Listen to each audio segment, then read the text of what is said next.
안녕하세요. 저는 지금 남편과 이혼 소송 중인 30대 여자입니다. 남편은 아직도 이혼할 수 없다고 버티지만 저는 더 이상 남편과 시댁이 소름이 끼쳐서 같이 살 수가 없네요. 어떻게 사람 하나를 바보처럼 만들 수가 있는 것인지 아직도 이해가 되지 않습니다. 그 일을 떠올리면 남편에게 이혼 소송이 아니라 고소를 하지 않은 게 다행이라고 말할 정도였으니까요. 남은 평생 반성하면서 용서를 구해도 모자랄 판에 어쩔 수 없다는 말만 내뱉는 남편이 정말 끔찍하게 느껴지네요. 치를 떨게 했던 제 시댁 이야기를 이제 말씀드리겠습니다. 남편과 저는 꽤 오랫동안 연애를 하고 결혼하게 되었습니다. 무려 5년을 사귀고 결혼했으니 만난 시간이 짧은 건 아니었죠. 결혼 전에는 남편이 자신의 상태를 몰랐을 테지만 미리 알았다고 해도 남편은 제게 아무 말하지 않고 결혼을 했을 겁니다. 짧지 않은 시간을 함께 보내고 결혼했습니다만 역시 결혼은 연애와 다르더군요. 연애 시절과는 다른 남편의 모습에 처음에는 제가 그동안 만나왔던 사람이 맞나 싶었죠. 사람이 확 바뀐 건 아닌데 뭔가 힘이 빠진 사람처럼 보였다고 할까요? 무언가 사람이 자신감 없는 것처럼 보이면서 맥 빠진 사람처럼 보였습니다. 연애 시절에는 항상 자신감이 넘치고 활기가 있던 사람이 그러고 있으니 걱정이 되었습니다. 회사에 무슨 일이라도 있어서 저러는 건가 싶었죠. 자기야, 회사에 무슨 일이라도 있어? 요즘 왜 그래? 축 처져서 무슨 일이 있으면 나한테 말이라도 해봐. 그래야 도울 수 있는 일이면 같이 도와주지. 아니야, 별일 아니니까 신경 쓰지 않아도 돼. 진짜야, 신경 쓰지 마. 남편은 스스로 별일 아니라고 했지만 남편만 바라보는 저는 속이 참 불편하더라고요. 제가 어디선가 들은 바로는 남자도 혼자만의 시간을 가지는 게 중요하다고 하더군요. 그래서 자꾸 이유를 캐물으면 남편이 짜증을 낼까 싶어 남편에게 혼자만의 시간이 생기도록 많이 노력했습니다.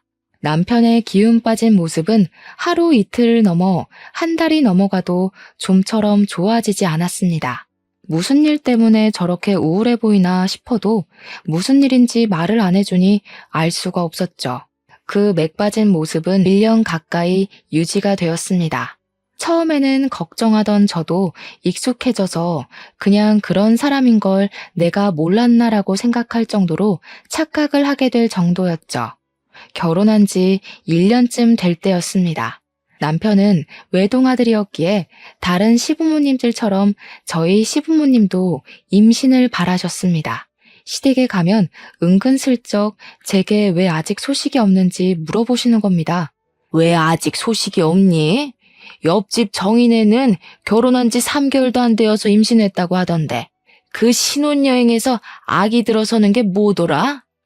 시어머니의 말에 시아버지가 대신 대답하셨습니다. 허니문 베이비라니까. 맞다. 허니 베이비 가졌다고 하더라. 너희는 왜 소식이 없니? 혹시 피임하고 그러냐? 결혼했으면 애를 가져야지. 절대 피임 같은 거 하지 마라. 허니문이래도. 시끄러워. 내가 말하고 있잖아. 당신은 좀 끼어들지 좀 마. 며느리 앞에서 내 체면 좀 생각해. 저희 시댁은 주도권은 시어머니의 독재 체제였습니다. 아버님은 어머님이 시키면 시키는 대로 하시는 분이셨죠. 그런 건 안 하니까 걱정하지 마세요. 저희도 노력하고 있어요. 보통 큰 이유 없으면 3년 이내로 생긴다고 하네요. 그래, 그런 건 안 한다고 하니까 다행이다만 그래도 신경 쓰고 해라. 너도 이제 신경 쓸 나이잖아. 저는 작게 네 하고 남편과 시댁을 나왔죠.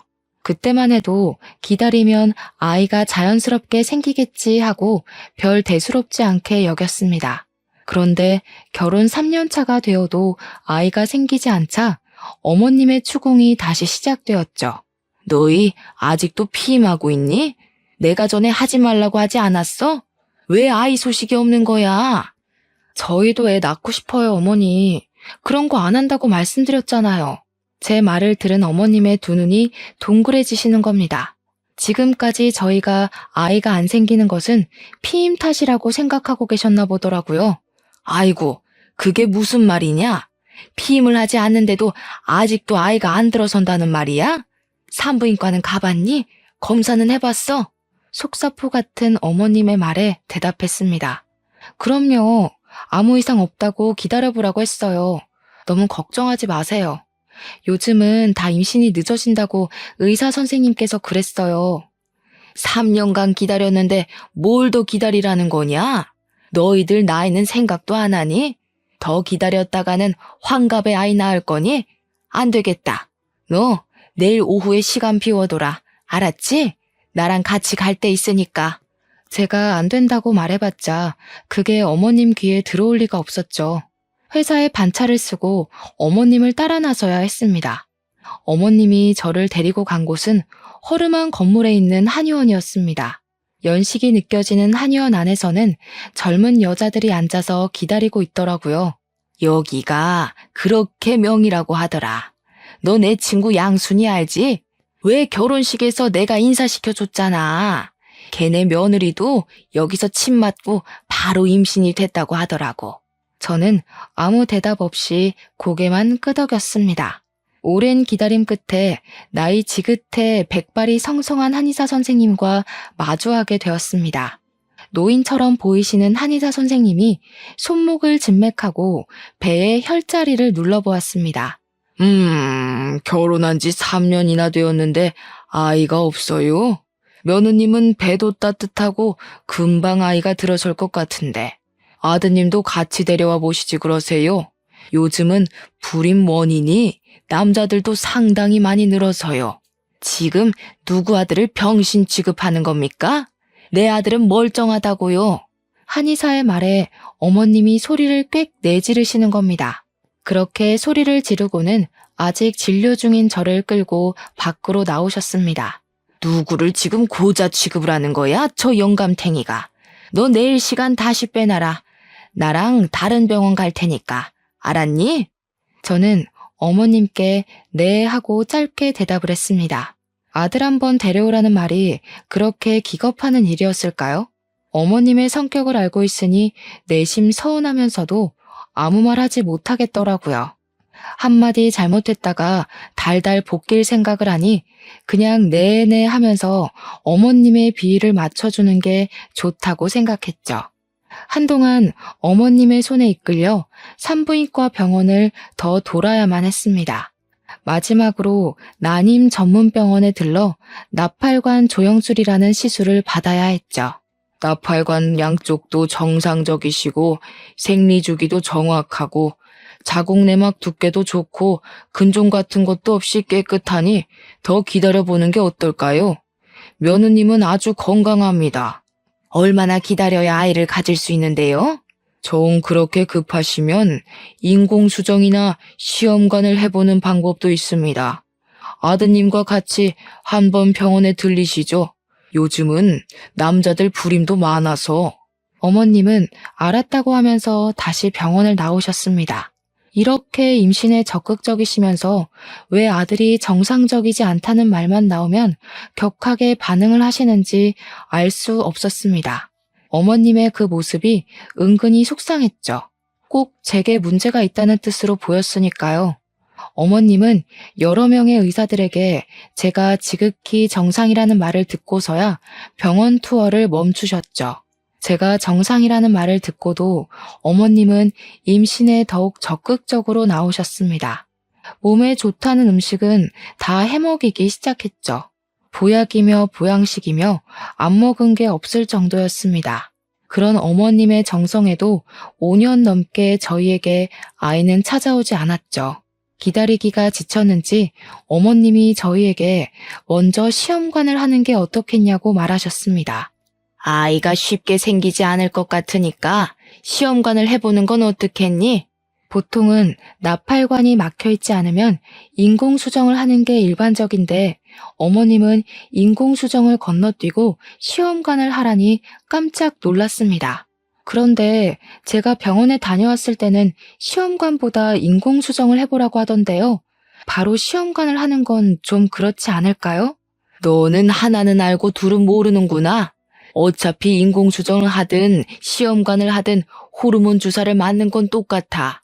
그런데 뭐하러 인공수정하고 시험관을 또 하니?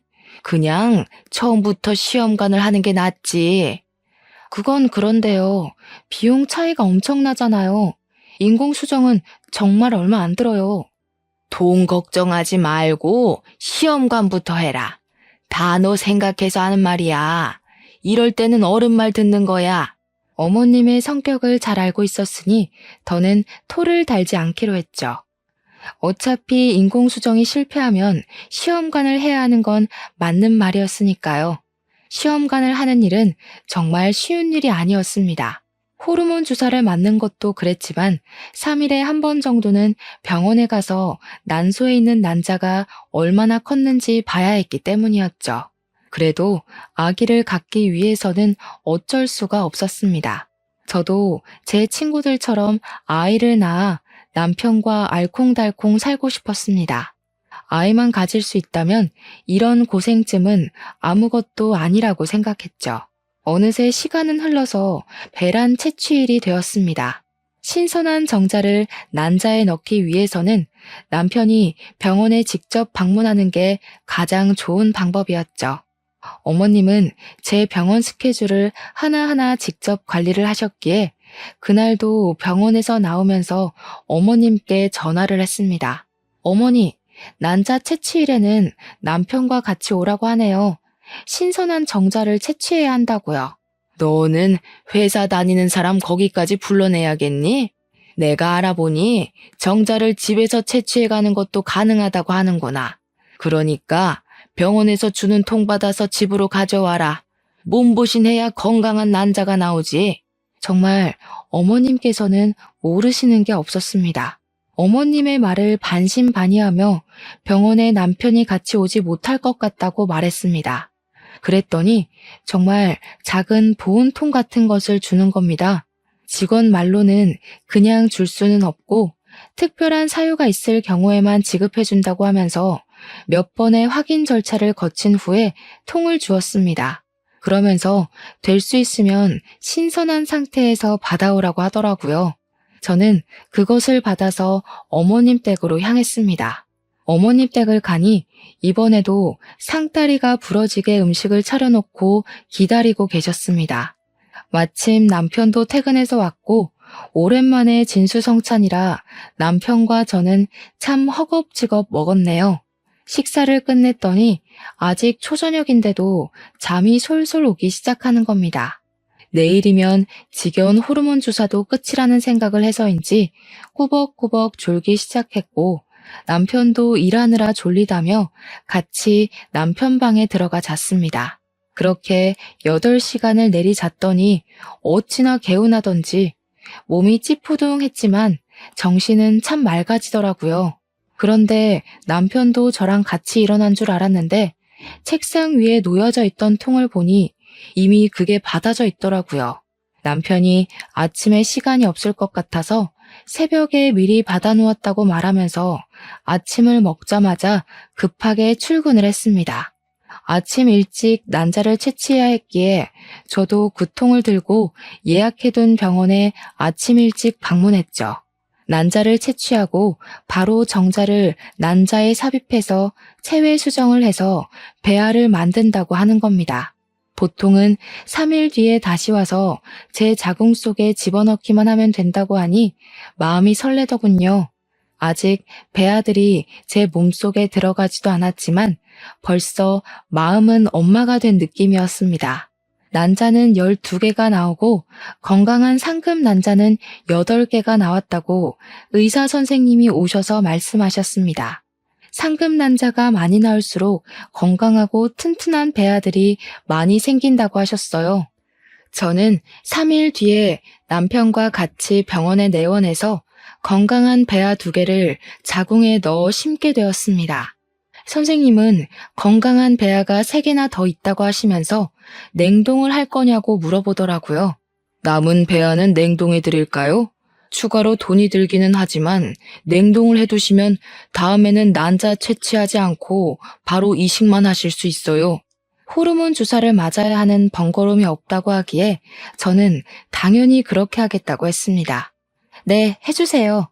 임신 확인은 언제 하게 되는 건가요? 11일 후에 오셔서 피검사 하시면 임신 여부를 확인하실 수 있습니다.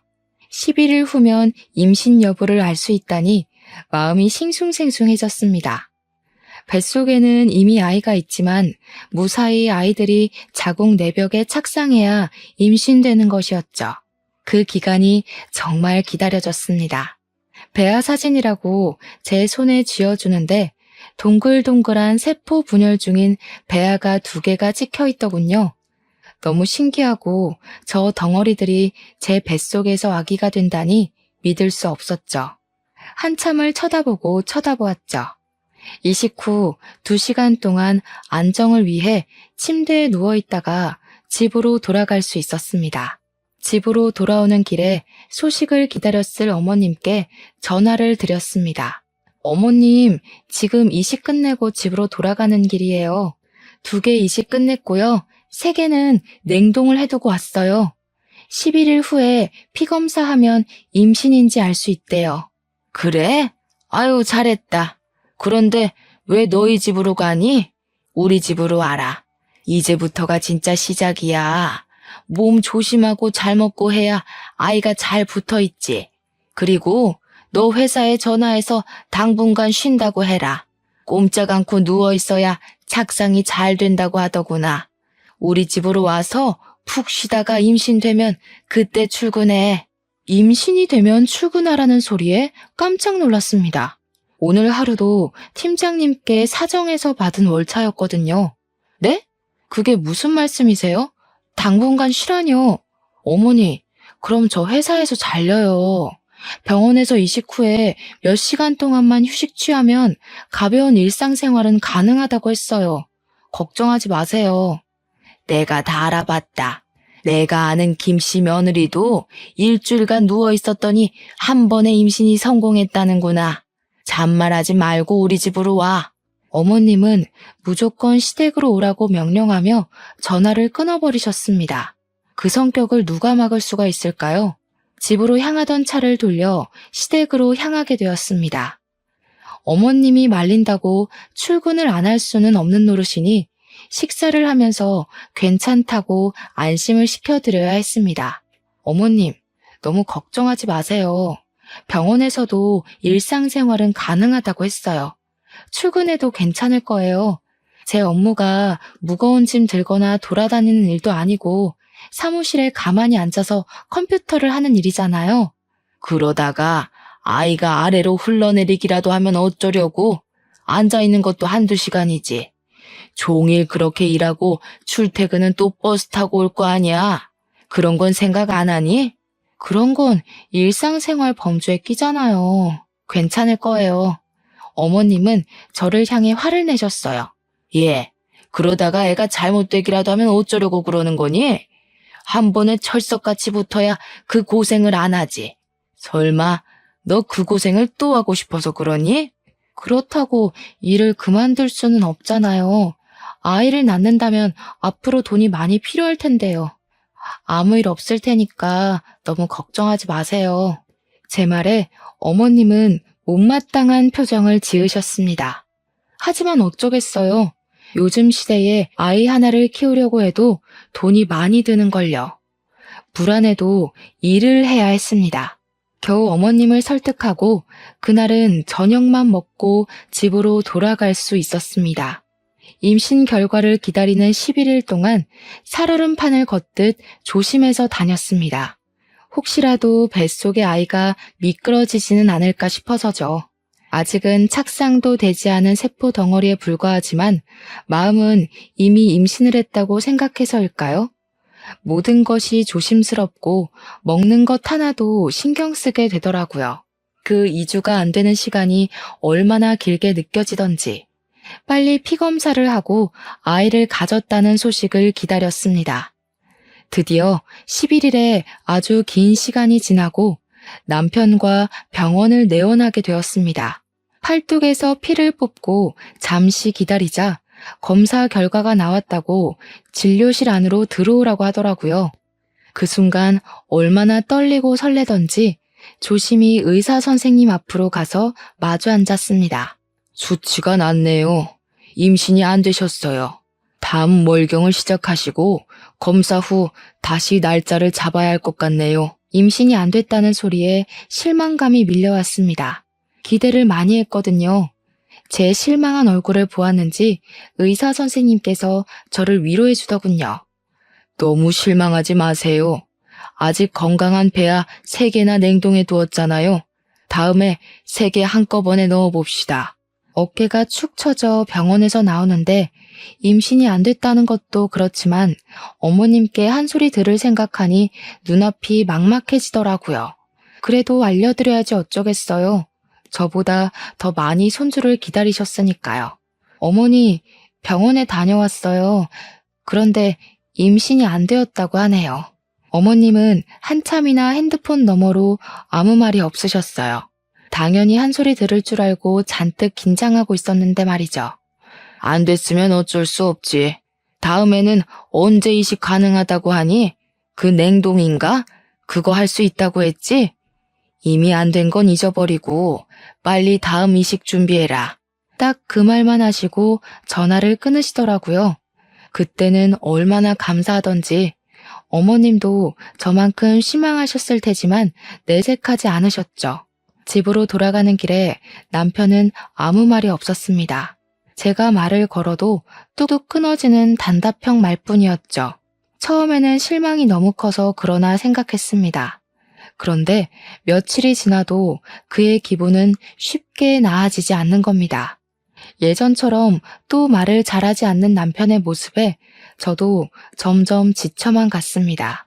착상에 실패해서 저도 예민할 수밖에 없었던 상황이었고 이제는 남편에게 말 거는 것조차 포기하고 말았습니다. 그렇게 서로 대화를 잃어간 채 한 달이 지나버렸고 어김없이 생리가 터지고 말았습니다. 생리가 터질 것을 알고 있었지만 정말 실망스럽더군요. 사람 마음이 그렇잖아요. 혹시라도 기적이 일어나지 않을까 하는 마음이요.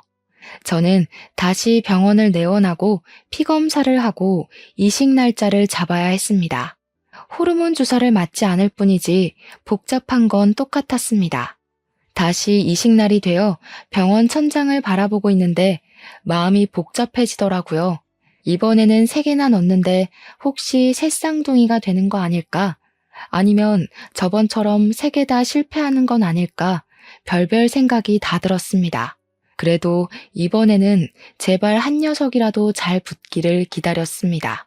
그때 어머니께 전화가 왔습니다. 이식은 끝났니?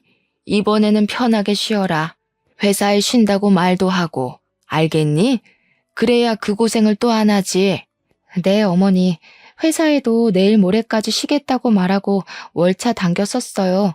너무 걱정하지 마세요. 아유, 달랑 이틀 쉰다고 아이가 달라붙는다니? 더 쉬어야 하는 거 아니야? 저도 그러고 싶은데 더는 눈치가 보여서 뺄 수가 없네요. 다른 직원들도 일이 있다고 해서요. 최대한 마음 편히 쉬려고요. 그래, 너희 집으로 가지 말고 이쪽으로 와. 그래야 푹 쉬지.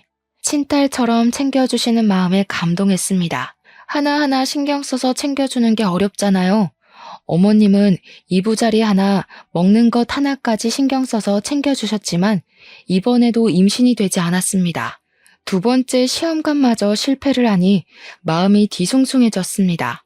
큰 문제가 없으면 착상이라도 했을 텐데 그럴 기미조차 보이지 않았으니까요. 간혹 면역 이상이 생겨 배아가 착상하지 못하게 하는 경우도 있다고 했거든요. 하지만 저를 가장 힘들게 한 건 바로 남편의 무관심이었어요. 고생했다. 그 한마디가 그렇게도 어려운 걸까요? 남편은 그 한마디조차 제게 해주지 않는 겁니다. 모든 일을 남일처럼 방관하는 남편이 너무 얄미워 죽겠는데 어머님께서도 저번처럼 그냥 넘어가시지 않으셨죠. 너는 무슨 애가 2번씩이나 아이를 흘려보내니? 정말 너한테 큰 문제가 없다고 했니? 나는 아무래도 그 병원이 못 믿었다. 어떻게 2번이나 실패할 수가 있지? 다른 집 며느리들은 척척 잘도 붙더구만. 아유, 내가 말을 안 하려고 해도 안 할 수가 없다. 어머니, 정말 죄송해요. 저도 이번에는 정말 조심한다고 했는데 제 아이들이 아니었나 봐요. 말은 그렇게 했지만 속으로는 서러워 미치겠더라고요.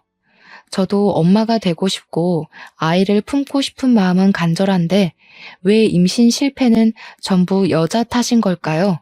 차라리 여자가 아니었다면 이런 고통은 안 겪어도 되지 않았을까 하는 생각도 들었죠. 아무튼 다음에 다시 시험관 준비해라. 이번에는 직장을 그만두고서라도 임신을 해야지. 이렇게 해서 어느 세월에 임신한다니? 직장을 그만두라는 말에 숨이 턱 막혀왔습니다. 제 모든 인생을 임신에만 매달려야 하는 건 아니잖아요. 어머님이 직장까지 그만두고 임신에 집중하라고 하는데 저는 그러고 싶지 않았습니다. 꼭 아이를 낳고 살아야 될 필요도 없고요. 상황에 맞춰 살면 되는 거 아닐까요? 그래서 처음으로 어머님께 반기를 들었습니다. 대답 안 하고 뭐하고 서 있는 거야? 직장 안 그만둘 거니? 응? 그렇게 해서라도 아이를 가져야 할 거 아니야. 조금 쉬었다가 하면 안 될까요? 연속으로 2번이나 시험관을 했더니 몸이 너무 축난 것 같아요. 몸이 회복되고 나서 할게요. 그게 무슨 말이야? 하려면 바로 해야지. 아이가 너를 기다려주기라도 한다던? 바로 해라. 벌써 너희가 아이를 못 가진 게 몇 년인지 알기나 하니? 벌써 낳아도 2-3명은 낳았겠다. 저희 결혼 기간이 짧진 않은 시간이었지만 한 번에 임신하려고 하니 심적으로 부담이 되었습니다. 어머님의 말도 틀린 말도 아니었죠. 지금 멈추면 언제 다시 할지 모르는 일이니까요. 당시에 제가 가장 무서웠던 건 제 배를 찌르는 호르몬 주사가 아닌 이식 후 11일을 견디는 시간을 다시 겪어야 하는 것이었습니다. 설레고 기대했던 그 시간이 피검사 한 방으로 쓸려 내려가야 했던 그 경험을 다시는 하고 싶지 않았죠. 남편이라도 옆에서 거들어주면 좋겠다 싶었는데 그는 그럴 생각이 없는지 멀뚱멀뚱 핸드폰만 들여다보고 있는 겁니다. 자신은 편하게 정자만 빼주면 그만이라는 것처럼요. 첫 시험관 실패 후 그는 계속 그렇게 무관심의 상태로 지냈습니다. 저는 어떻게 해서든지 남편의 아이를 가지고 싶어서 노력하는데 제게 관심조차 주지 않는 것은 너무하다고 생각했죠. 정말 몸이 힘들어서 그래요. 한 달만이라도 쉬었다가 다시 하겠습니다. 안 된다니까 그러네. 너 나이가 몇인지는 아니? 언제 아이 낳아서 키울래? 아직 젊으니까 언제까지 젊을 줄 아는 거냐? 너 혹시 정말 몸에 이상이라도 있는 거 아니냐? 그러지 않고서야 배알을 5개나 넣고도 임신이 안 되었다는 게 말이나 되는 일이야? 어머님의 말에 서러웠습니다. 눈물이 볼을 타고 왈칵 쏟아져서 손으로 눈물을 닦아냈습니다.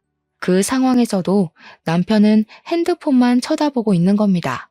속이 뒤집히려고 하는데 어머님 옆에 있던 아버님이 남편 대신 말을 거들어 주셨죠. 아유, 그만 좀 해. 며느라기가 울잖아. 한 달 쉰다고 안 생길 아이가 생기는 것도 아니고 생기려면 때 되면 생기겠지. 지금 이 양반이 알지도 못하면 가만히 앉아서 텔레비전이나 봐. 내가 지금 며느리랑 이야기 중인 거 안 보여? 유일하게 제 편을 들어주던 아버님은 어머님의 핀잔에 입을 다물고 시선을 텔레비전으로 돌리셨습니다. 그 상황에서 제가 할 수 있는 것은 알겠다는 말밖에 없었습니다. 마음이 내키지 않으니 집으로 돌아오는 내내 정말 시험관을 다시 해야 하는 게 맞는 건지 의문이 들었죠. 정말 너무하다고 생각하지 않아? 나는 어떻게 해서든지 당신 아이 가지고 싶어서 노력하는데 당신은 뭐야? 어머님이 바로 이어서 하라고 다그칠 때 한마디라도 거들어줄 수는 없어? 꼭 그렇게 핸드폰만 들여다보고 있어야 해? 나보다 핸드폰이 더 중요하냐고. 남편도 제게 신경질적으로 반응을 했습니다. 내가 무슨 말을 해야 하는 건데? 시험관 실패한 건 당신이지 내가 아니잖아. 그런데 나보고 무슨 말을 하라고 그러는 거야? 자기가 하기 싫으면 그냥 하기 싫다고 말하면 되잖아. 당신도 아이 가지고 싶어서 그만두겠다는 말 안 하는 거 아니야? 남편의 말에 기가 막혔습니다.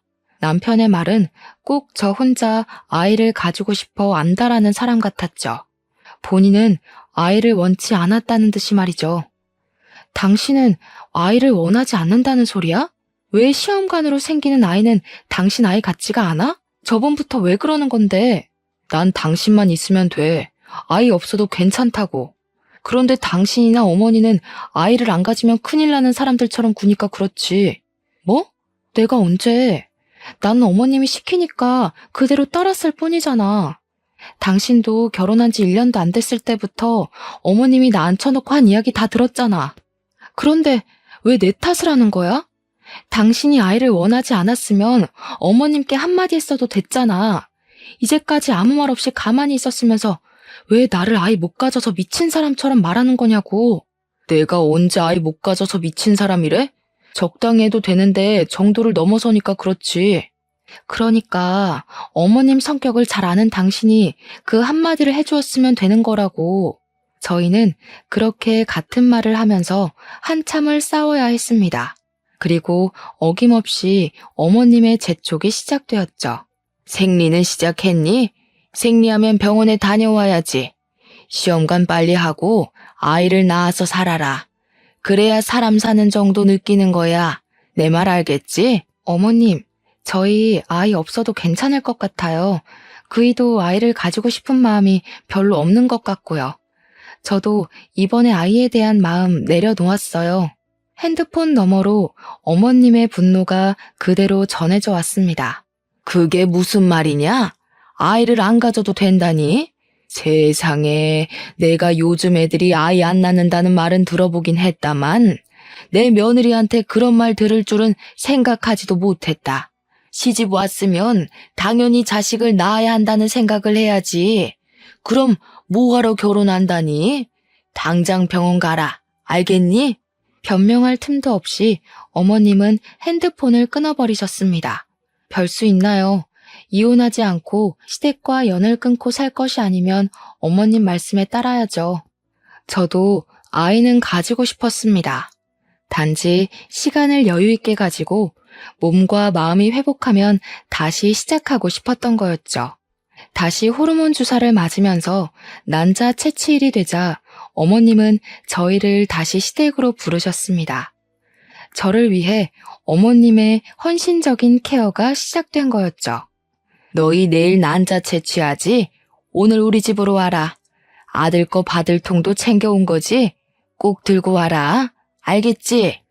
병원에서는 남편이 직접 와서 하는 게 가장 신선하다고 하는데요.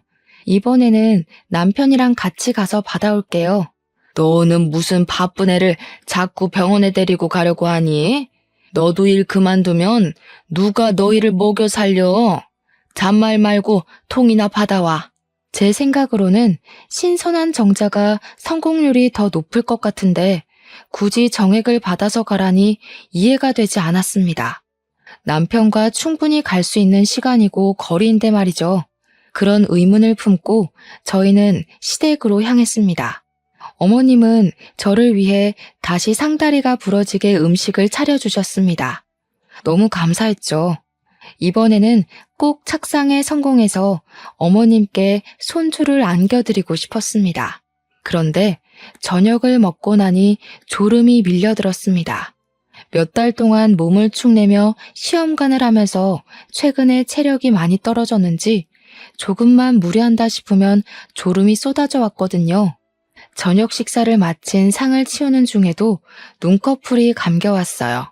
참아보려고 눈을 부릅떠도 눈이 감겨오는 겁니다. 서둘러 상을 치워놓고 남편의 방으로 들어가서 먼저 잠을 자게 되었습니다. 한 3시간 정도 잤을 때 목이 말라 깨고 말았죠. 그런데 거실에서 사람들의 목소리가 귓속에 들려왔습니다.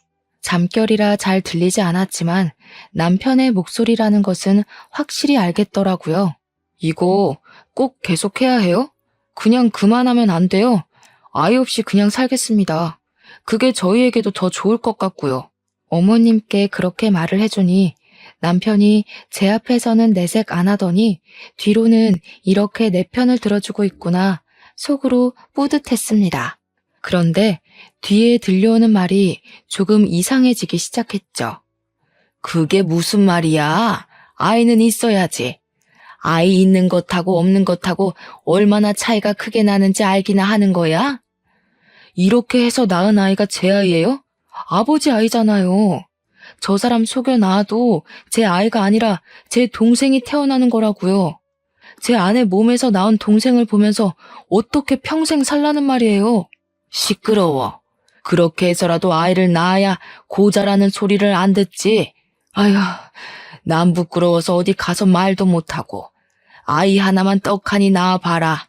아무도 네가 그 무엇이냐, 무정자증이라는 거 아무도 모를 거다.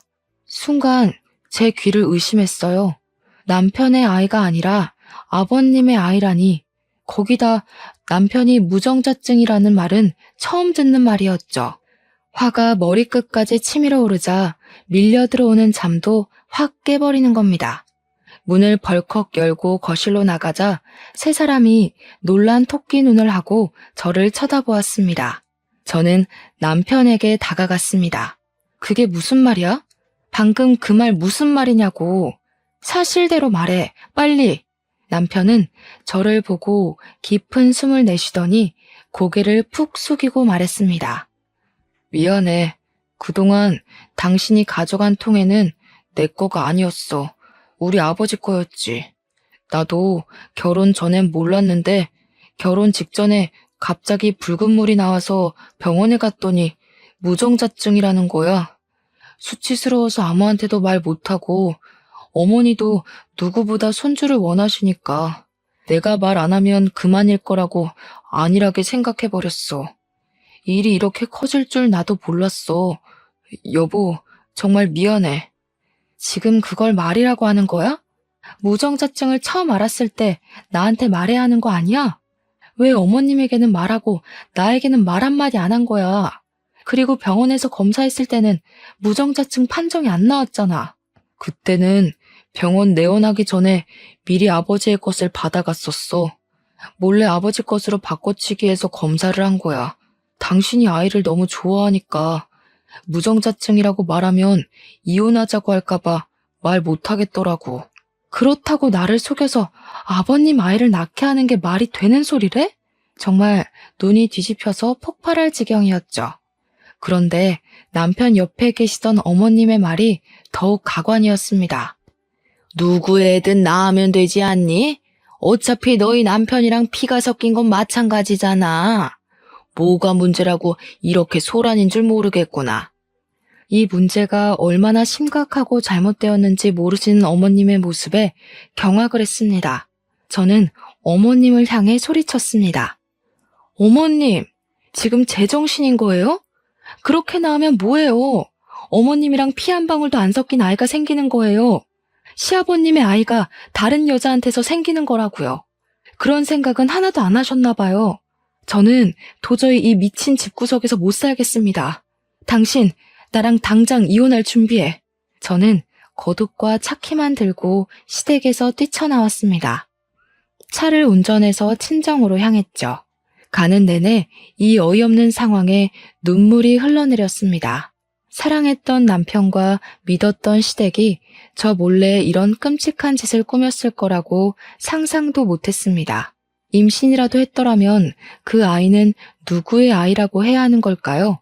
생각만으로도 끔찍했습니다. 연락도 없이 새벽에 친정으로 찾아가자 친정엄마 또한 놀라셔서 제게 남편과 싸웠냐고 물어보셨습니다. 저는 엄마에게는 아무 말도 하지 못했습니다. 그 일을 어떻게 설명을 해야 할지 막막하기도 했지만 다시 입 밖으로 꺼내는 제가 비참했거든요. 임신이 되지 않았지만 그게 시아버지의 시라는 말을 어떻게 할 수가 있었겠어요. 이혼이 진행되는 단 며칠만이라도 마음 편하게 주무시게 해드리고 싶었습니다. 하지만 시어머님은 그 며칠도 그냥 놔두지 않으셨습니다. 다음날 어머님은 친정집으로 찾아오셨죠. 너 이게 무슨 경우니? 오늘이 난자 채취일인 거 몰라서 병원에 안 가는 거야? 다시 한 달을 기다려야 한다는 거 몰라서 이러는 거야? 네 남편 알면 어떻고 네 시아버지 알면 어떠니? 나는 그런 거 아무 상관도 안 한다. 너도 내 아들 좋아하고 같이 살 요량이면 그냥 순순히 받아들여라.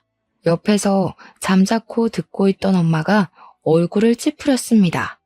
이게 무슨 말이야? 누구의 아이를 어쩌고 저째? 네 시아버지 아이가 왜 나오는 거야? 제가 지난번에 했던 시험관 배아가 남편의 정자를 넣은 게 아니고 시아버지의 정자를 넣은 거였대요. 남편이 무정자증이라서 저를 속이고 시아버지 아이를 가지게 하려고 했어요. 친정엄마는 제 말이 끝나자마자 시어머니의 멱살을 잡으셨습니다. 우리의 말이 사실이에요? 아니, 지금 남의 딸한테 뭐 하는 짓인 거예요? 지금 사돈 딸은 우리 집안 며느리예요.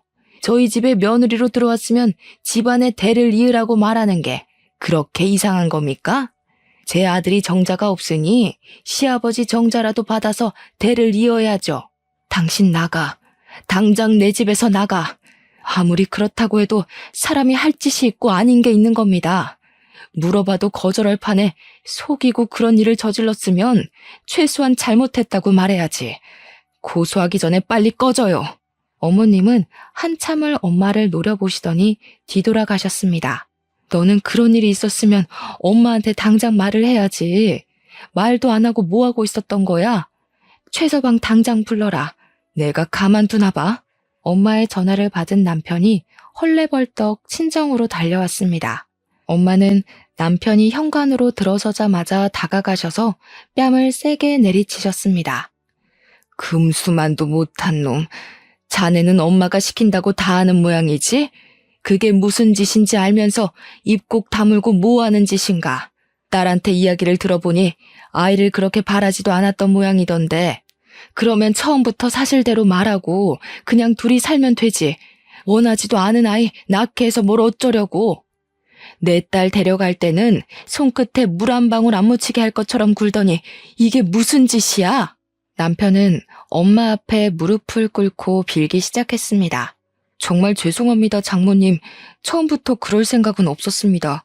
저도 아내한테 말할 자신이 없어서 어머니께 말한 건데 그렇게 해서라도 아이가 있어야 사람답게 사는 거라고 하셔서 저도 첫 시험관이 끝나고서야 잘못되었다는 것을 깨달았습니다. 다 제 잘못입니다, 장모님. 제발 용서해 주세요. 그딴 변명 다 필요 없네. 뭐? 늦게 깨달아? 처음부터 알았어야지. 이혼 서류는 내가 다 준비해놨으니까 자네는 서류에 사인만 하면 되네. 당장 내 딸이랑 이혼하게. 안 됩니다, 장모님. 저는 이제 정말 아내뿐입니다. 제가 무정자증인 걸 알았으니 그냥 둘이 살아도 되는 거 아닌가요? 왜 이혼을 해야 합니까? 미쳤냐? 내가 고자랑 살게? 이 일이 있기 전에는 사랑이라도 있어서 살았겠지만 당신이 한 짓을 봐. 정이 안 떨어지겠어? 지금은 당신 얼굴만 봐도 소름이 돋고 구역질이 나. 남편을 향해 소리를 꽥 질렀습니다. 제발 자기야. 나는 당신 없으면 살 수 없어. 당신도 알잖아. 나는 이제 당신뿐이야. 한 번만 용서해줘. 다시는 이런 일 없게 할게. 당신이 원한다면 우리 집이랑 연도 끊을 수 있어. 착각하지 마. 난 당신 어머님이 싫은 게 아니라 나한테 한마디도 안 했던 당신한테 실망한 거야. 내가 시험관에 실패했을 때 따뜻하게 한마디라도 건네주었어? 그 고통은 온전히 나 혼자 견뎌야 했잖아. 최소한이라도 안타까워하고 위로라도 해줬어야 하는 거 아니야? 그리고 시험관에 성공해서 아이라도 낳았다 치자. 그럼 당신은? 아빠 노릇은 잘했을까? 당연히 안 했겠지. 남편은 아무 말 못하고 그 자리에 서 있었습니다. 당신이 이혼을 계속 거부한다면 어쩔 수 없이 우리는 소송으로 가야겠네. 송장 보낼 테니까 가서 기다려. 현관 밖으로 남편을 밀어내고 문을 쾅 닫아버렸습니다. 어떻게 끝까지 저렇게 뻔뻔하게 나올 수가 있죠? 그런 끔찍한 짓을 제게 저질러 놓고 아무 일 아니다는 듯이 구는 시댁 식구들 얼굴을 다시는 보기 싫었습니다. 제게는 시험관에 실패한 것이 하늘이 내려준 천운이나 다름이 없었죠. 힘들게 낳는다고 쳐도 시아버지의 아이를 보며 어떻게 평생을 살 수가 있었겠어요. 결국에는 아이를 원망하고 미워하게 되었을 겁니다. 저를 모두 속이고 만든 아이였으니까요. 저의 지속적인 이혼 요구에 남편은 계속 이혼을 거부하는 겁니다. 남편과 빨리 이혼하고 관계를 끊어내고 싶었지만 합의 이혼을 거절하니 어쩔 수 없이 지금은 변호사를 선임해서 이혼 소송을 진행 중입니다. 남편과는 이혼을 해서 헤어진다고 쳐도 제 마음에는 이미 커다란 트라우마가 남아버렸습니다. 잠도 수시로 깨고 한동안 술을 먹지 않으면 잠이 들지 못할 정도였죠. 지금은 신경정신과를 다니면서 상담도 하고 약도 꾸준히 먹은 덕분에 차차 좋아지고 있어요. 아직도 그 일을 생각하면 어이가 없어서 답답한 마음에 익명의 힘을 빌려 이곳에 글을 적게 되었네요. 이렇게 글을 적어 올리면 꽉 막힌 속이 조금은 시원해질까 싶어서 말이죠. 요즘에 난임 부부가 많다고 하잖아요. 일부러 아이를 안 가지고 둘이서만 사는 부부도 많이 늘어나고요. 그런데 왜 시어머니는 제게 시아버지 아이까지 낳아가면서 아이를 키우게 하려는지 이해가 되지 않았어요. 아들이 고자라는 게 그렇게도 싫었던 것일까요? 제 친구 말로는 어머님이 아들이 몸에 이상이 있다는 것을 인정하고 받아들이지 못해서 그런 일이 생긴 것 같다며 말하더라고요. 저도 곰곰이 생각해보면 납득할 만한 이유가 그것밖에 없더라고요. 시어머니는 항상 다른 사람의 말보단 자신의 말이 옳고 바르다고 생각했으니까요. 제 사연을 보면서 어떤 생각을 하셨을지 모르겠네요. 일단 저는 저와 같은 사연은 없었으면 좋겠네요. 자식만이 자신을 평가하는 잣대는 아니잖아요. 이 세상에는 각자의 모습대로 사는 많은 사람이 있으니까요. 모두 즐거운 일만 가득하시길 빌면서 이만 긴 글을 줄이겠습니다.